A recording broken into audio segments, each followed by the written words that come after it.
Hello, everyone. My name is Betsy Dalton. I am the on the steering committee for this Include Collaborative Network, where we apologize for the technical issues that we've had, but this is the very first of a monthly series that we'll be holding from Include that looks at how universal design for learning and inclusive instructional design is being worked with in various countries around the world, particularly in relation to higher education. And today we're going to be talking about work that we've done together. I've done together with Dr. Susie Gronseth, Dr. Sujata Bhan, and also Betty Abraham. They're both from Mumbai, and Susie and I are from the US, looking at a model for international UDL implementation through online professional development.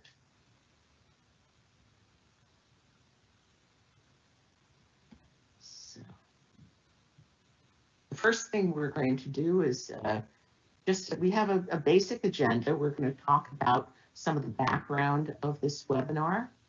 We're going to then go into the structure of the course itself, and then discuss some of the course evaluation that we have, and then share some of the things that we've learned over the course of working in the course together, and then give you an opportunity to ask some questions. And if you can use the chat function to post questions in the chat or the function through Microsoft Teams, then Sean will be monitoring those and he'll be sharing them with us as we get to that section.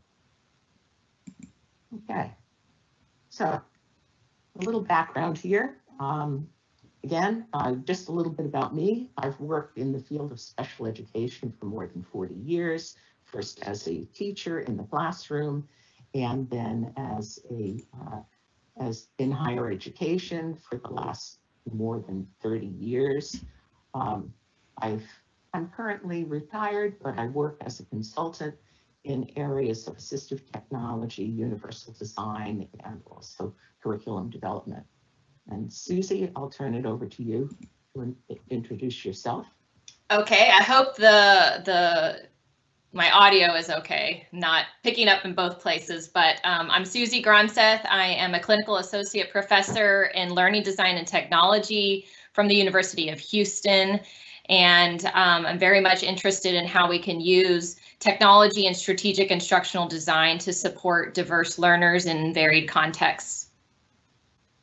Dr. Bhan? Yes, hi, I hope you can hear me clearly. I'm Professor Sujata Bhan, heading the Department of Special Education in one of the oldest women universities in Southeast Asia, sorry, called SNDT Women's University. I have been into teacher training for more than 27 years, and I strongly believe in inclusive education, and we are trying to learn newer approaches, newer techniques, how we can address the diversity in our class. And in that context, we collaborated in this project with Professor Dalton and Professor Susie. Thank you. Unmute. Yeah. Hi, I'm Betty Abraham. I also work at the Department of Special Education, SNDT Women's University, and I've been in the field for close to about 26 years. And as you can see, I work with a lot of alternative interventions and methodologies. And I think UDL gives a very good platform to incorporate all these different methodologies and intervention, intervention modes, and bring about the maximum potential of the student or the child in the classroom.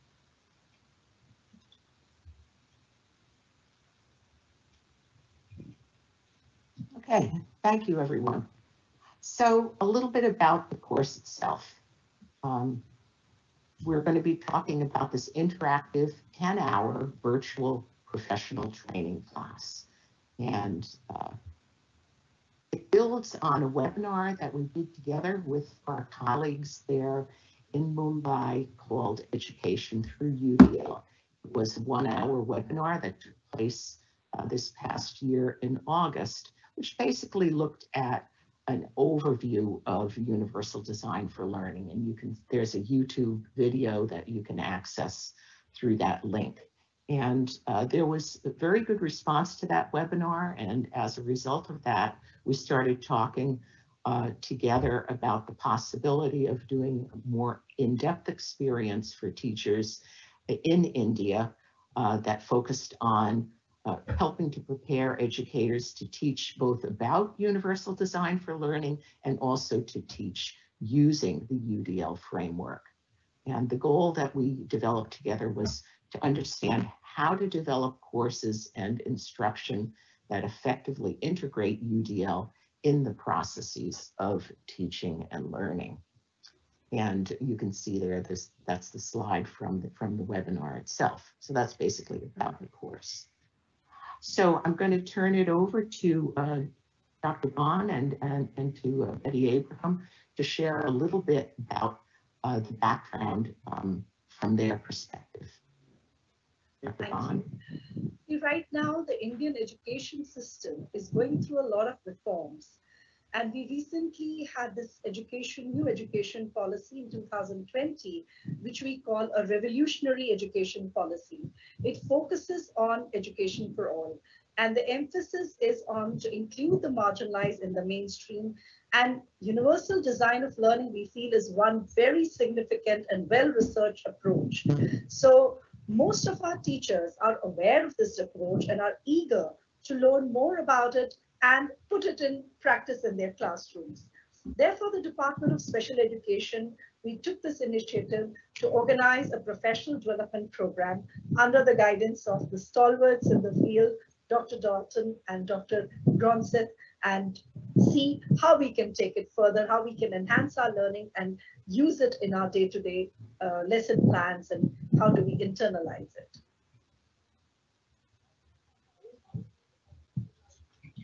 So when we first announced the program, we were slightly apprehensive about how many participants we would get, but we actually had to close the admissions at 45 participants so that we could maximize the learning and ensure that everybody got an opportunity to interact and to learn from each other.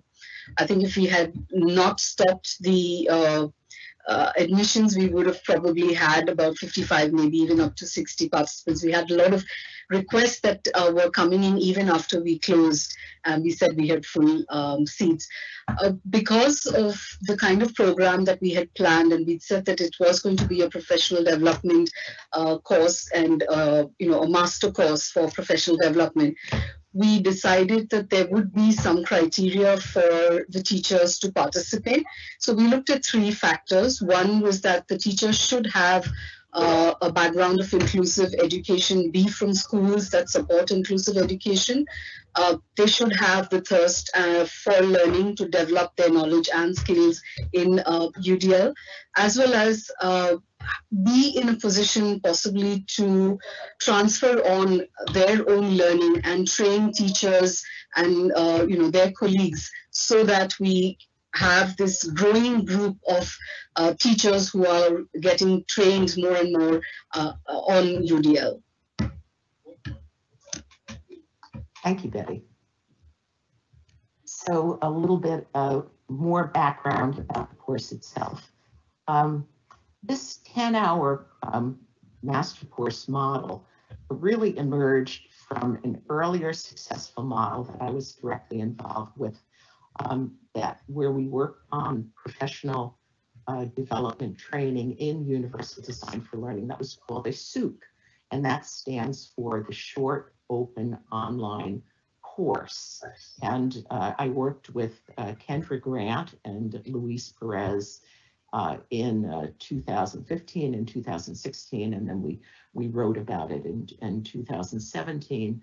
And it worked very well. We offered it over a month, and we had one class per week with activities in between.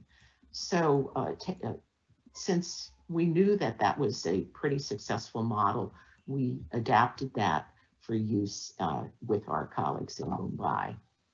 And one of the other things that we did in our course is that Susie and I recently co-edited a book called Universal Access Through Inclusive Instructional Design, International Perspectives on UDL, which contains many, many different chapters, 40 different chapters and snapshots that talk about how universal design for learning has been used or implemented or integrated within policies around the world. And we wanted to use that as a text within the course.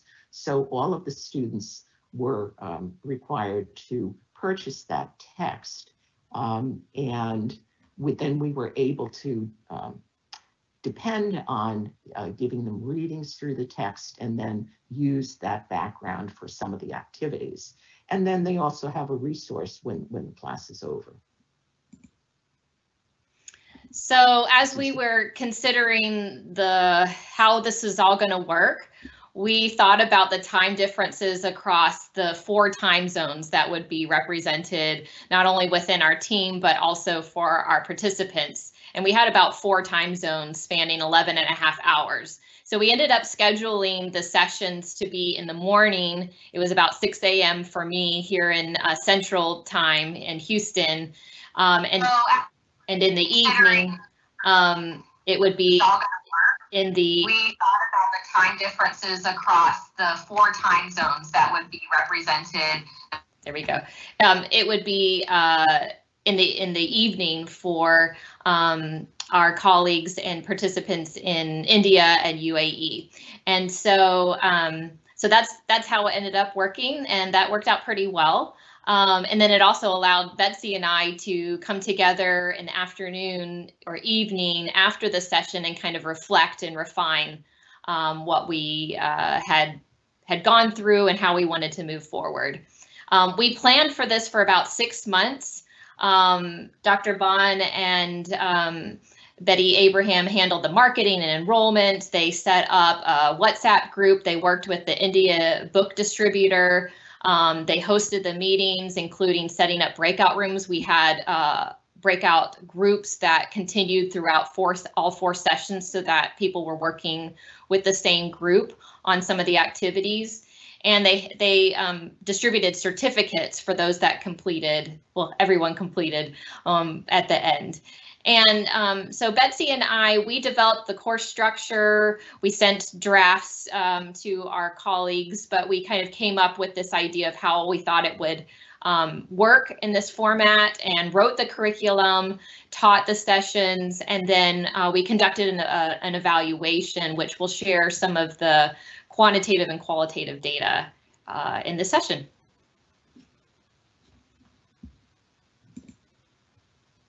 And I muted you, Betsy. You'll have to unmute again. So moving forward, we had 3 key target outcomes for the course itself, for this 10-hour masterclass. First, we wanted to be sure that we help the students to increase their knowledge of universal design for learning, the scope of it, the organization of it, and how it applies to instruction.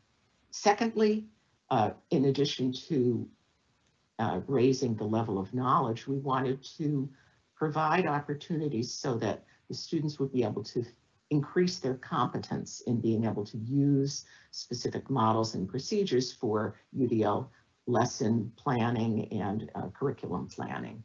And then finally, we wanted to increase their capacity to train others. In the class, it was an interesting mix of students. There were practicing teachers, but then there were also university professors, and a number of individuals were very interested in developing courses themselves on universal design for learning. So we wanted to integrate that as well. Okay. Susie? All right. Thanks. Yeah, you'll just have to cue me because I can't see the what we had decided who was going to present what. Some of the participant goals, we asked the participants to set goals intentionally at the beginning of the course, and then we revisited those at the end. And some of those goals included what we have on the slide, things like learning how the content is expressed through the UDL principles, different kinds of content across K-12 and higher education teacher training. So how can we enact those through the principles? How to make sure the proper UDL program has to be done, the real meaning and importance. We tried to tackle this perception that there is one way to do UDL. We actually see that there are many interpretations and many ways that it can kind of come to life in different places and different contexts, depending on philosophies and resources and the needs of our learners. And so it was kind of interesting to see that presented as a goal, that there might be this one way, but we hope to try to explore the idea of personalizing the strategies and the framework to make it most effective for our own learners and context. Another one was creating student-friendly, resourceful environment with total engagement of students irrespective of their challenges. And we had just some fabulous educators that are doing great work with students who, some of them are working in settings with students who have very significant disabilities. And so we really grappled with the challenges that they're working through, and how do we support students with intellectual disabilities, students with behavioral disabilities, students who vary in language. And so UDL is not just for expanding opportunity for students who have ability challenges, but it's for just the variability of learners in different respects. So how can we maximize learning for all?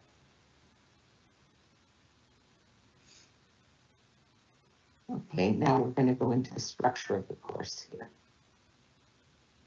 And so thinking through this, we wanted to go deeper than just to kind of give an introduction to UDL. And so we came up with this structure where we looked at those UDL principles of engagement, representation, action, expression, providing multiple means in those areas. And then we went deep. And so we looked to the levels: access, to build, to internalize. And across those levels, we looked at the principles, how the guidelines are separated across the principles. So for instance, access has provide options for recruiting interest, provide options for perception, provide options for physical action. So we looked at, what does this mean? How can we put this into our own words? And then what are some strategies, tools, methods, materials, ways to assess learning at that level? And then we did the same thing at build, and then finally the same thing at internalize, to ultimately reach the goal of expert learners who are purposeful, motivated, resourceful, and knowledgeable, and strategic and goal-directed.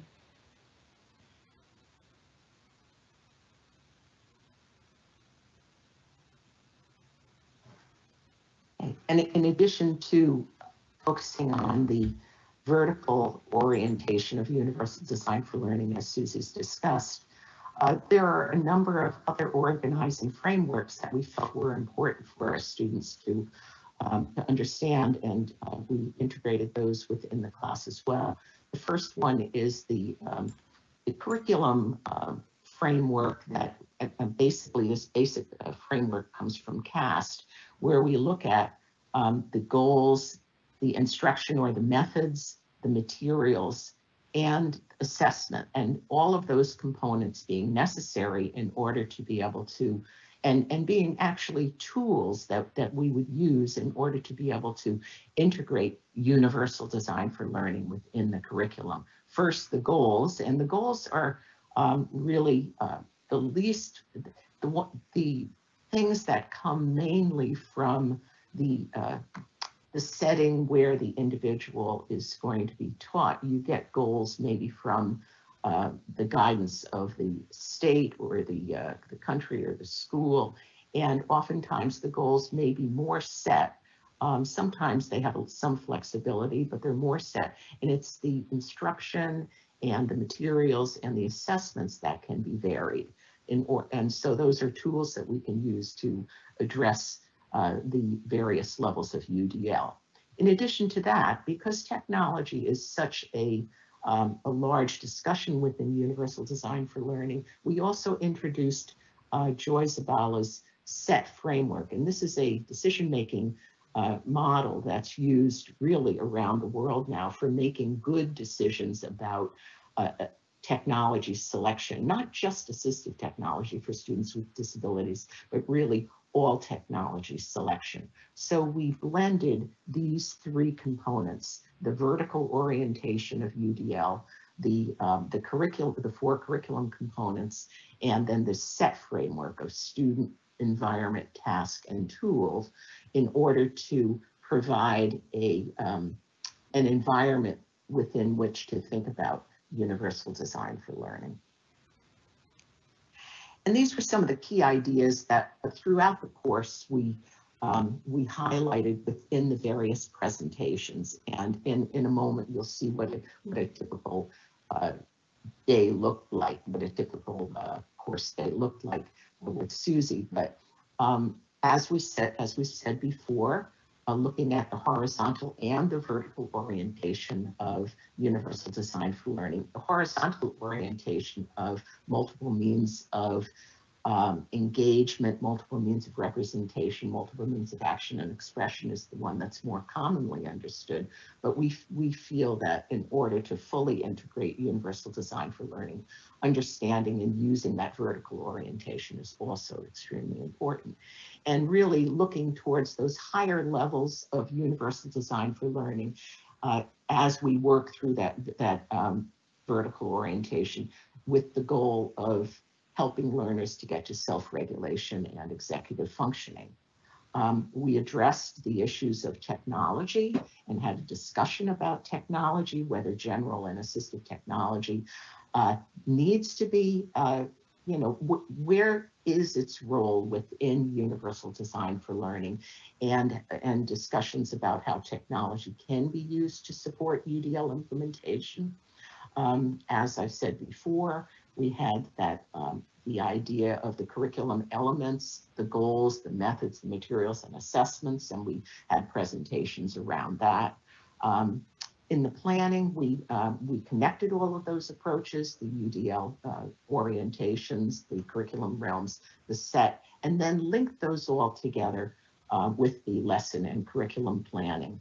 And basically tried to move towards the idea of, in order to address UDL fully in practice, that not only is the training important, but also a continuation through some type of a professional learning community in order to support the implementation of Universal Design for Learning. So those were some of the key ideas that we highlighted in the course.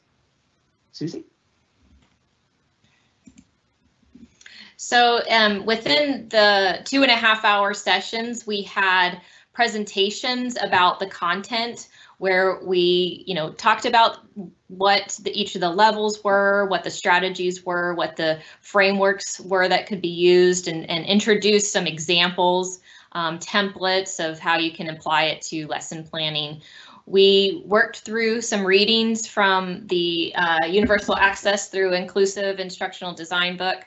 Some of them were assigned for a session, and then we also encouraged participants to read additional chapters and submit reading reflections through Google Forms. And then we shared some of the highlights that people were thinking throughout the course as they were reading through the chapters. And then we did some hands-on activities in breakout rooms, as well as in whole group. We had handouts that people could record their notes on, and then we could go through a share out in whole group afterward. We did some discussion questions in small and whole group, and then in between sessions we had exit tickets and homework that would help prepare learners for the next session, as well as get them to reflect upon and synthesize the content that we had covered thus far. Susie? And then, so this is a typical session. We started with our goals and some content through the presentations, and we would do some breakouts during that. We tried to take a break in the middle to give people a chance to get up and move around in about 10 minutes or so, and then we would get back into the remainder of the session. We had a learning activity in each session that was a substantial amount of time where the learners were working through a particular level in the framework in a small group. And then we tried to allow time at the end to recap what we had done in that session and where we were going next. Okay, so that's basically what we have planned in terms of talking about the structure of the course and what we actually did. And so we're going to transition now into talking about some of the data that came from the course and what kind of trends that showed and the direction that it, and the types of implications that this data shows. So first of all, I'm going to talk about some of the course artifacts that we have, which is more of on a qualitative nature. So throughout the entire class, Susie and I had developed these interactive tasks, and we ran these through Google documents and put them online, and they were actually real-time activities that when we had our class, which was a total of 45 individuals, we broke them up into breakout rooms that we used. We used Zoom, and we used the breakout rooms in Zoom, and then we assigned the students into groups of about 4 or 5 individuals, and we kept those same groups throughout the entire class. And they would work on various activities, and it was really interesting because since we were doing it through a Google document and in real time, we as the instructors could see what our students were putting in as we went, as they were working. So we could really see the development of their thinking and what they were doing. So this is what one of the learning activities looked like. And you can see that we had groups. I think we ended up with like 9 groups and throughout this. And the groups were able to type in, and the task that they had in this activity was really thinking about that access level and the various UDL principles and the different guidelines, and then sharing what their perception was as to what those components really meant. And you can see listed there, it says optimize individual choice and autonomy. So those are the checkpoints within the guideline of recruiting interest within the principle of UDL. So really trying to get down to the nitty-gritty of, as we think about universal design for learning, what does that really mean? So each of the groups were tasked with this. We did 3 different activities for the 3 different access levels. And this slide actually shows you the type of feedback, the type of inputs that the groups did. So in group 1, when they were looking at the principle of engagement and the guideline of recruiting interest and the checkpoint of optimizing individual choice and autonomy. In group 1, they had a discussion about this, and they listed the various things that came to mind that would assist in being able to optimize choice and autonomy, having freedom of modality, supporting the use of likes and dislikes, preferences, choices on how much learning was provided, giving control to the learners in the process and a feeling of ownership. So you can see the type of thinking that was happening within the class. And we found these artifacts to be extremely interesting and rich with with the thinking about the various activities and the individuals in the class. So in order to make some sense of this, basically what I did was I took all of the individual entries, all of those individual ideas, and listed them out and clustered them in terms of whether they related to goals, whether they related to methods, whether they related to materials, and whether they or if they related to assessments. And this is the result. In terms of the learning activity that you just saw a screenshot of just part of the activity. There were many, many entries there. So at the access level, under the guideline of recruiting interest, for all of the responses, there were 16 unique individual ideas. And some of the ideas turned up in a number of different groups, but for the purposes of this reporting, I clustered them together and looked at the unique ideas. And in looking at those under recruiting interest, there were about 12.5% of them that related to the area of goals. And then 80, as you can see, 87.5% related to methods or the type of instruction. And they really didn't think about, it didn't occur that materials or assessments really related to this idea of recruiting interest. It was really occurring more within the goals and methods. Under areas of perception, they had lots of different ideas. There were 42 unique types of responses, but in order to provide options for perception, the areas that the teachers would use that made sense to them were all different types of variations in ideas with regard to methods and materials. And then as for physical action, again, was also methods and materials. And you can see that at this level, at the access level, really the area of assessment and variations in assessment isn't having a great impact. We're really looking more towards the methods and materials. At the build level, though, we start to see some change.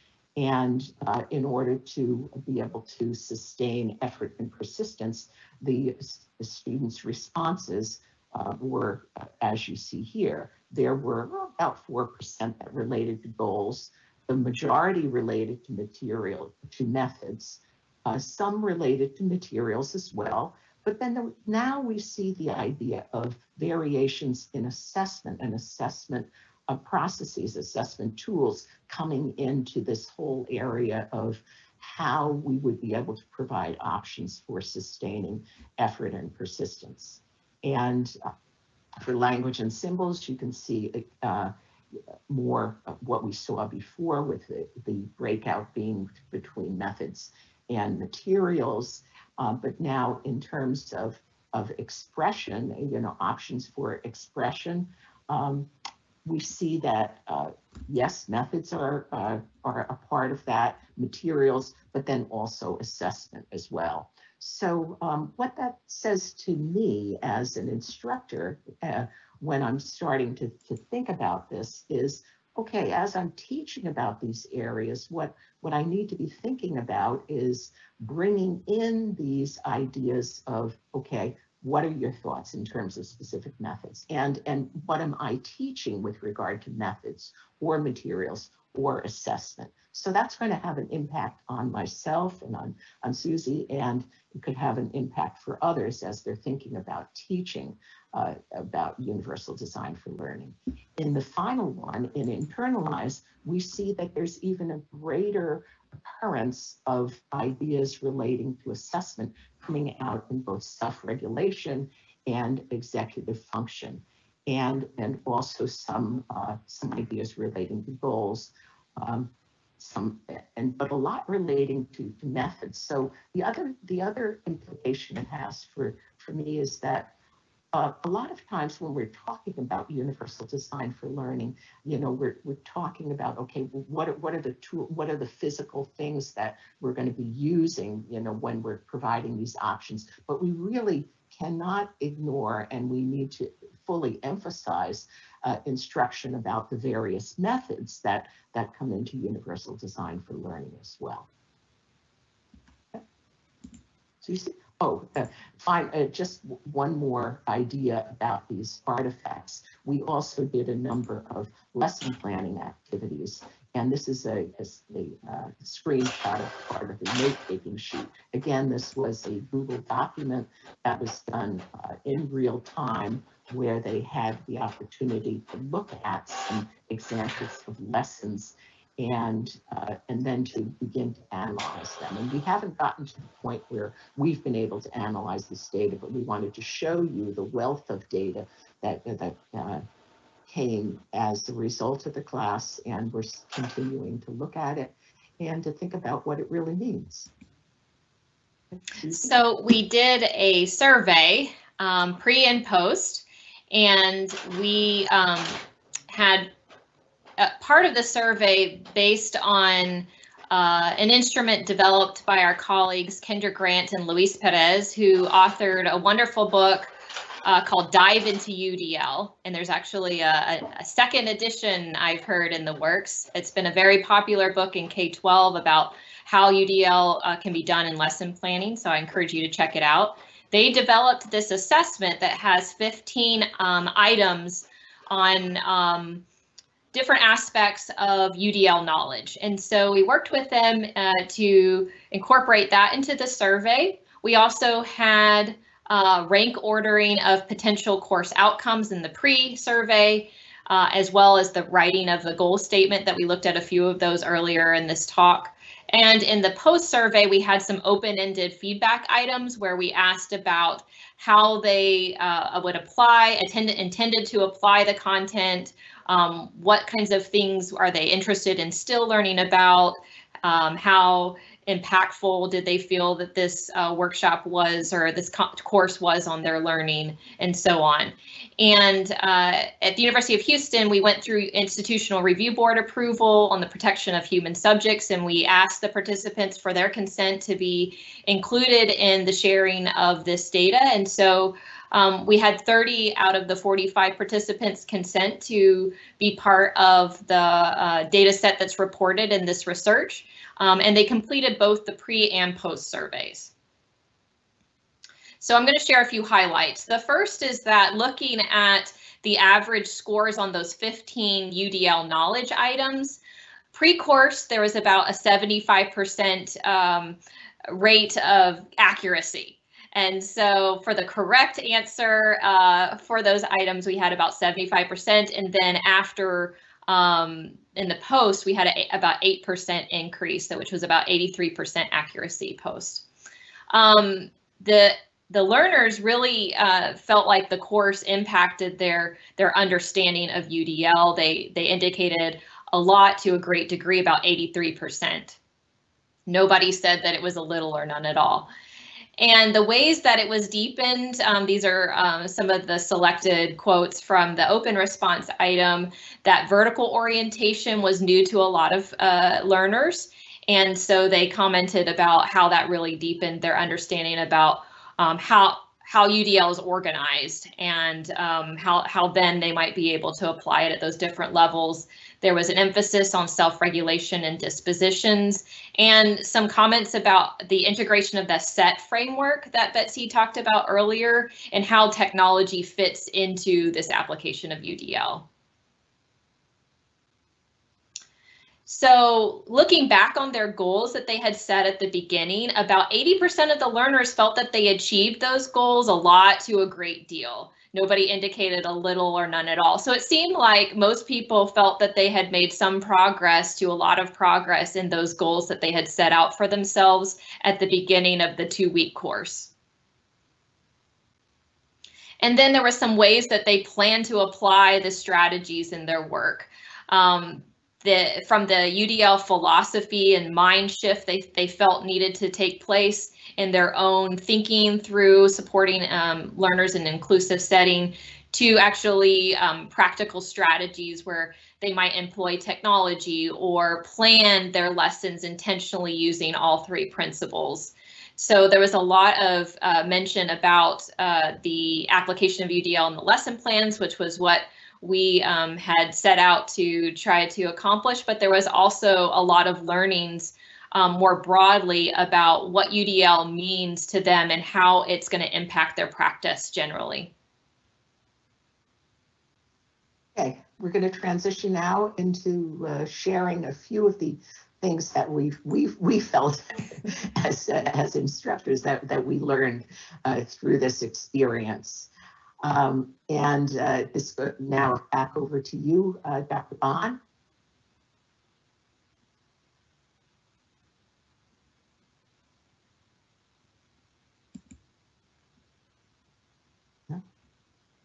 Sujata, are you with us? You have to unmute yourself again. I have to unmute myself. Sorry. Okay. Yeah. Thank you. See, as I go back, when we started discussing about this program, I remember telling Dr. Dalton that our teachers will be mainly interested in knowing how do we develop a UDL-based lesson plan. And then she would correct me, there is so much more to it than just writing a lesson plan. So yeah, that was the beginning. But through this course, we learned UDL is not just a skill to be practiced, but it's a philosophy that definitely needs to be internalized, and it will be reflected in all your teaching in a class. You know, it was amazing to see just a little thought. Hello, can you hear me? Hello? Yeah. So just a little thought and a little effort by the teacher to create multiple ways of presenting the material and engaging the students. It has the potential to make a significant difference in the learning of all children in the class. So this is the learning our participants went back, you know, with that we know what to do, we know how to do, and now we have to actually practice it. And that will definitely make a huge difference in the learning of the diverse learners in our class. Over to you, Betty. So we're actually waiting. We're actually waiting for the lockdown to get over, for this pandemic to be determined as over and done with, so we can get back into class and use every bit of methodology and ideas that we have worked on and put together as part of the course and as part of our learning. Online, yes, we are doing a lot of it, and we are incorporating technology, and we, you know, by default, a lot of technology is being used because we have to use them. But we're really wanting to know and see more when we get into the classroom face to face. How are we going to maintain this use of technology, and how are we going to enhance the learning and the involvement of the students at all levels so that they are more successful in their learning and in their growth. Thank you, Betty. Thank you. From our perspective here in America, one of the things that we learned was that online learning can be truly interactive when we can employ these online tools with intention. So we talked about using the Zoom breakout rooms, talked about using Google Docs. One of the other tools that we used was Padlet, where we could give students an opportunity to you know, give feedback using this very simple tool, and that was really interesting. And then, of course, the use of WhatsApp, and that becomes important because as you know, we were working with teachers in India, and we didn't know what their capacity was to get access to a computer or anything like that. By working through WhatsApp and having our communications there, it really opens up the opportunities. So that's something that really was a lesson that came home very much to Susie and myself. Some of the interactive activities, though, really take a lot of time. So that's one of the things that I've learned as a teacher is that activities are always going to take longer than expected, especially when you're, and just like this webinar, it's taking longer than expected because we ran into some technology issues. So we need to plan with flexibility in mind. And then another lesson that I learned quite a bit was really getting to know your audience and what is important to them. I mean, that's something as an instructor I've always known, but Susie and I have worked with UDL for in many different venues, but for this particular class, we talked with both Betty and Sujata quite a bit about what was important to them, what was important to their teachers, and then we adjusted the curriculum so that we would be able to address those things. And I think that that's, especially as you're looking to work around the world, it's really important to get to know your audience first and what's important to them, and then to modify what you're going to be delivering so that it can address those issues. Susie? All right, so a few more things that we learned.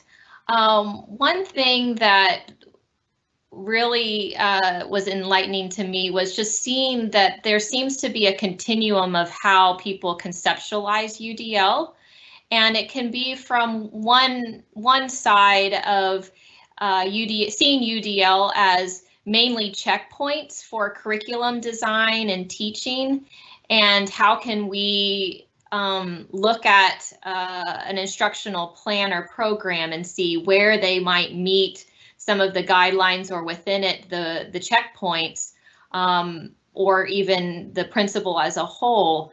And there's utility in that, right? But that's just one way to conceptualize UDL. And then on the other side, you'll hear how UDL becomes this mindset, this philosophy, and perhaps even an ideal that has not been realized within our own local context or an inclusive education as a whole.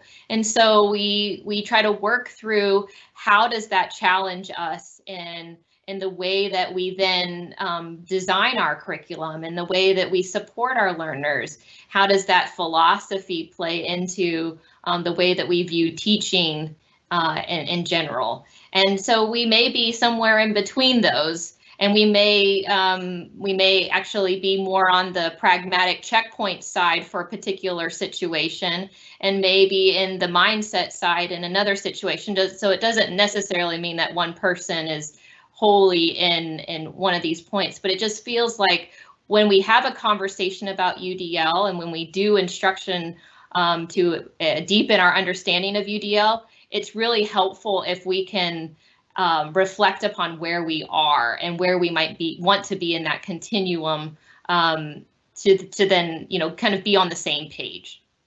And then the last thing that we'll share about our learnings is that UDL implementation is multi-layered, iterative, and integrative to place-based needs. And what I mean by that is it's not a straightforward, take this framework, check the boxes, and you're going to have UDL.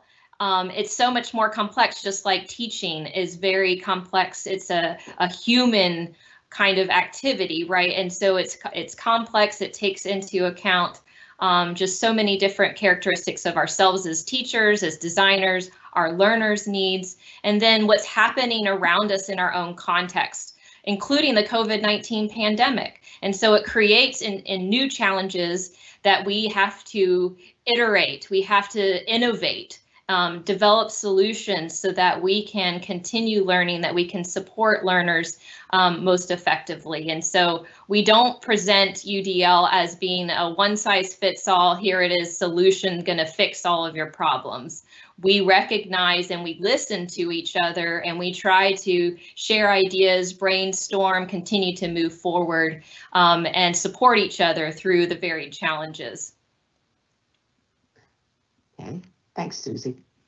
So we're going to go to questions and answers, but before we do that, since we are over in our planned time, I just wanted to be sure that everyone who is here knows about these upcoming webinars that we'll be doing. And this was the very first, so we had a few technical challenges, which we finally overcame.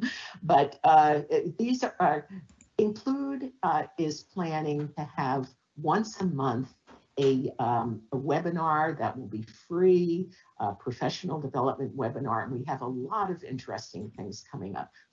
In April, Virna Rossi will be talking about rearview mirror reflecting on practice through a lens of UDL, and Virna is from the United Kingdom. In May, Linda Planton-Hugh and Pia Hagblom of Kristianstad University will be talking about the impact of UDL there in higher education in Sweden in June. And in June, Leandro Yanez and Cicero Malheiro of the University of Sao Paulo in Brazil will be talking about a wonderful accessibility portal that they've developed there. It's extremely interesting. So we hope that you'll be interested in coming back and joining us, and all of the specifics about those webinars, when they will, the specific date and time and the sign-up information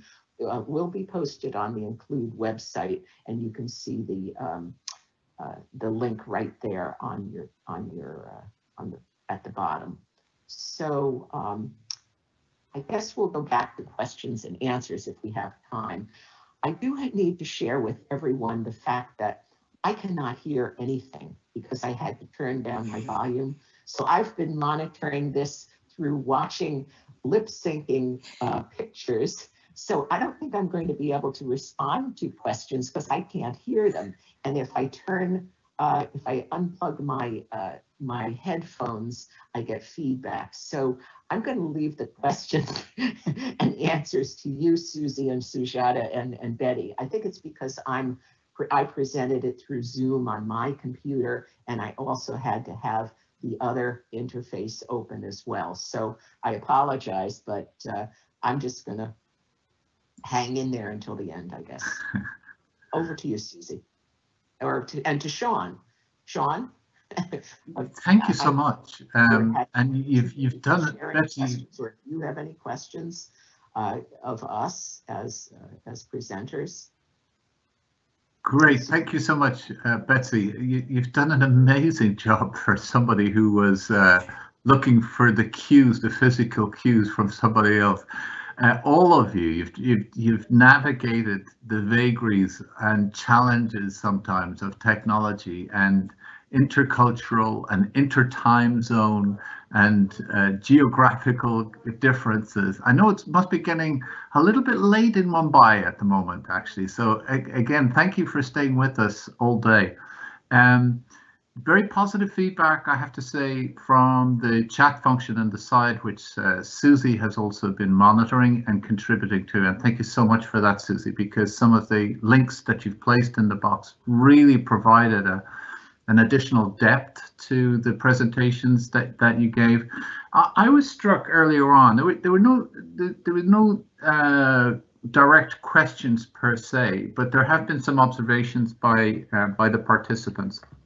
And certainly one that struck me earlier on was the issue around language differences and how that might have played into the application of universal design for learning. So I'd be very interested in hearing, particularly from Betty or Sujata, around the notion of, it was a concept that Susie identified as well, which was of place-based needs. And thinking about maybe the culture of or diversity of cultures, because when you have diversity of languages, you also have diversity of cultures.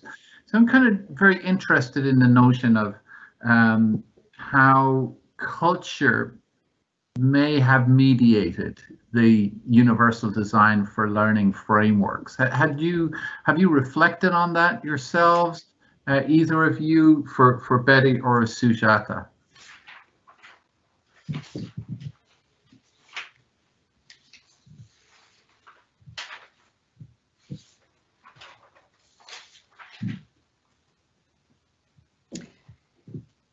Betty and Sujata, did you hear Sean's question? No. Okay, so I will relay it.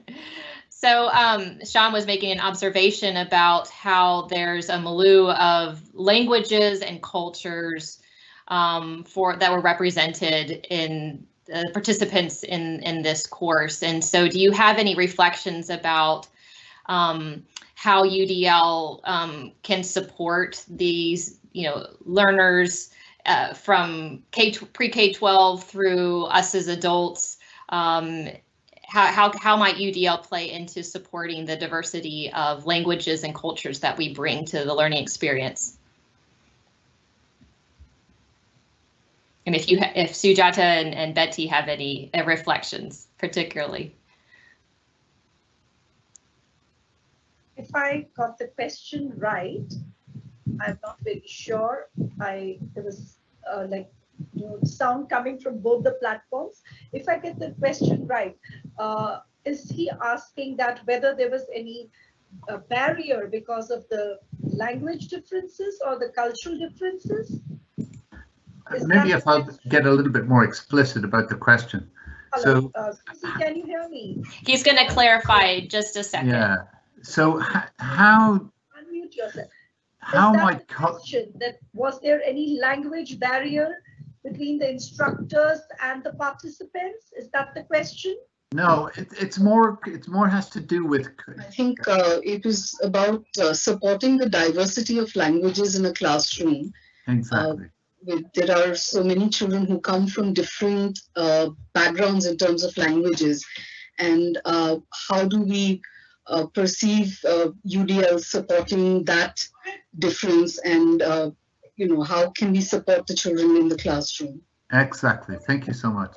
So our new education policy that I was referring to in the beginning is now focusing on using the mother tongue in the classroom, so that the children can understand better and there is no discrimination, because many of the students come from vernacular background, and if the medium of instruction in the school is English, which is there in many of our schools today, so then that diversity can affect learning adversely. So now we haven't started yet though, but that's what the new policy is reiterating and emphasizing upon, that address the diverse needs, keeping in mind their language background, use the mother tongue so that the concepts are clearer for them in the language that they know better. And as far as the cultural difference is concerned, I think our teachers have to be sensitive to different cultural backgrounds. In India, there is so much of diversity when it comes to culture. So the teachers are expected to be sensitive, and I would say most of them are sensitive to that diversity. And so when they are planning their lessons, they do keep into consideration the diversity that they would have in their classrooms. Yeah. And just to add to that, I think when it comes to the adult learner, the language differences don't impact as much as it does at the lower levels. Though many times in my own class, when I'm teaching my teacher trainees, at times I do use the vernacular languages if there is a particular concept that's slightly more complex, or they're not able to get what exactly I'm trying to convey. So it does help for a teacher to have knowledge of varied languages and to be able to use those languages in the classroom. But significantly, this needs to be done at the lower levels, where a lot of new concepts are being introduced and new ideas are being taught, and connecting those ideas and concepts through the vernacular language or the mother tongue would really make that learning a lot more impactful. Great. Thank you so much for that. I'm going to leave the last observation with Hao Yahweh Zhang, who has commented that he thanks you all for the presentation, and he said it's one of the best that he has attended. So congratulations to all of you. And he or she indeed has indicated that that I think in terms of the nature of the presentation, that you've deepened their understanding of the nature of the UDL framework, both at the vertical and horizontal perspectives, and seeing how it might be implemented in real terms. So thank you so much for that. All of our listeners are very appreciative of that.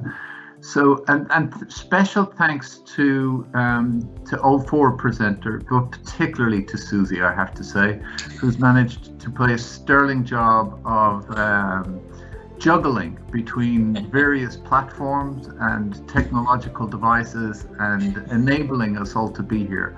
But also, I think I would be remiss if I didn't mention Betsy, and she's kind of the hub, if you like, in terms of the different spokes that are around the virtual platform here. So the person who has managed to join us all together here this afternoon, and indeed, obviously to our guests in, thank you so much, Susie, and indeed, obviously to our guests from Mumbai. Wonderful to have you here, and thank you so much for this inaugural and insightful presentation on your experiences. Susie, did you want to kind of leave us? Thank you so much for those emojis as well. I think they pretty much express everybody's sentiments right now.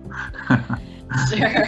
Smiles, and I'm anxious to know what's making her smile so much. Well, we do need to round it out, but thank you so much for having us today, and we'll look forward to the next webinar in the series. Great. Okay, so I'm wishing everybody a very good evening, a very good afternoon, and a very good rest of the day and rest of morning to our colleagues in the United States and in South America. So have a really good day, and in the interim, do check out the Include website for our future seminars. But thank you all so much for being with us, and goodbye. Waves to everybody. There you go. Excellent. We're gonna wave. You want to wave? Yeah, little wave. All right, take care. Bye-bye.